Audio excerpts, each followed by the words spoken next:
Assalamualaikum warahmatullahi wabarakatuh. Pada kesempatan kali ini, saya Nadia Nawal akan membahas tentang uang dalam perspektif Islam. Semak baik-baik ya teman-teman.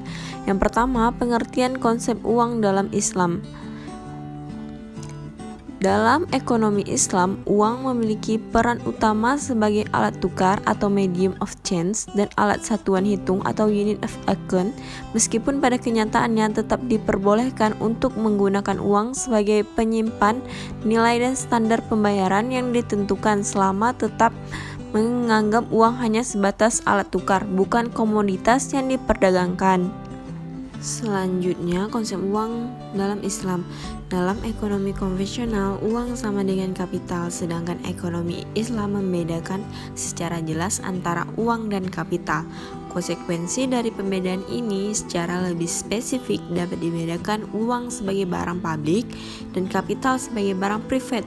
Selain itu, uang merupakan sesuatu yang bersifat flow konsep, sedangkan kapital bersifat stock konsep. Sehingga dalam ekonomi Islam, uang harus mengalir dan dapat diperjualbelikan di masyarakat atau tidak boleh dipendam dan ditimbun.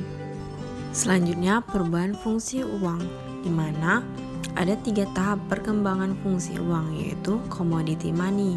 Commodity money atau uang komoditas merupakan alat tukar atau medium of change yang mempunyai nilai komoditi atau bisa diperjualbelikan apabila barang tersebut digunakan bukan sebagai uang.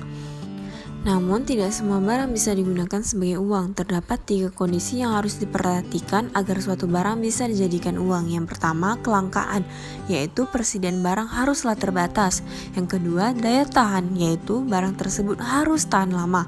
Yang ketiga, nilai tinggi, yaitu barang yang dijadikan uang haruslah bernilai tinggi, jadi tidak perlu jumlah yang banyak dalam melakukan transaksi. Selanjutnya, token of money atau uang tanda atau kertas merupakan nilai uang yang memiliki nilai intrinsik lebih kecil dibandingkan nilai nominalnya atau nilai yang tertera di atas uang lebih tinggi dari nilai bahan yang digunakan untuk membuat uang. Selanjutnya, ada deposit money, merupakan uang giral atau uang yang dikeluarkan oleh bank dalam bentuk cek atau alat pembayaran lainnya. Selanjutnya, uang dalam fungsi utilitas, di mana seperti yang sudah diuraikan bahwa uang diakui hanya sebagai intermediary form, hanya diakui sebagai medium of change dan unit of account, tidak lebih dari ini. Artinya, fungsi uang hanya sekedar medium dari barang yang satu berubah menjadi barang yang lain. Tidak perlu adanya double condition need.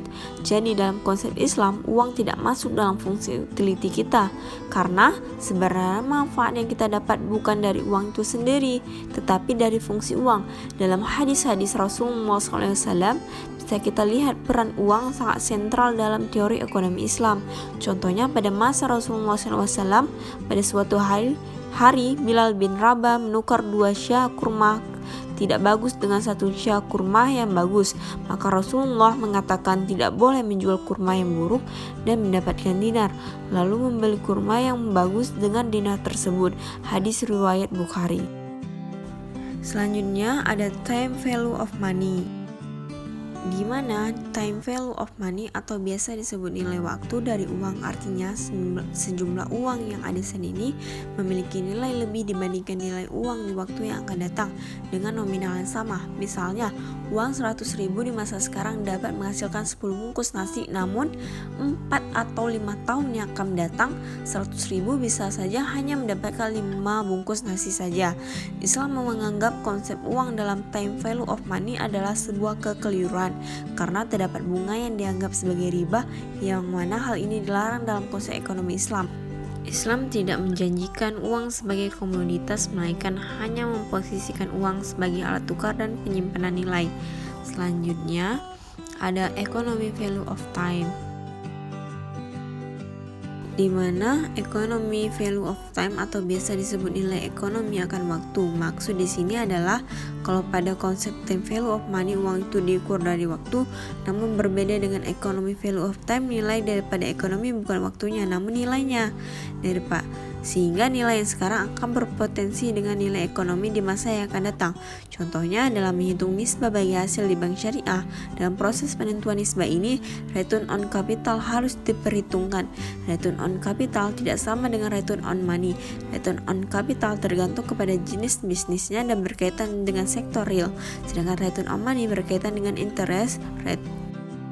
Selanjutnya, uang sebagai flow concept, di mana artinya uang dapat lebih baik apabila kita mengalirkannya atau menggunakannya dengan hal yang bermanfaat. Artinya di sini semakin cepat perputaran uang maka akan semakin baik bagi pertumbuhan ekonomi. Contohnya itu seperti pada aliran air masuk dan aliran air keluar.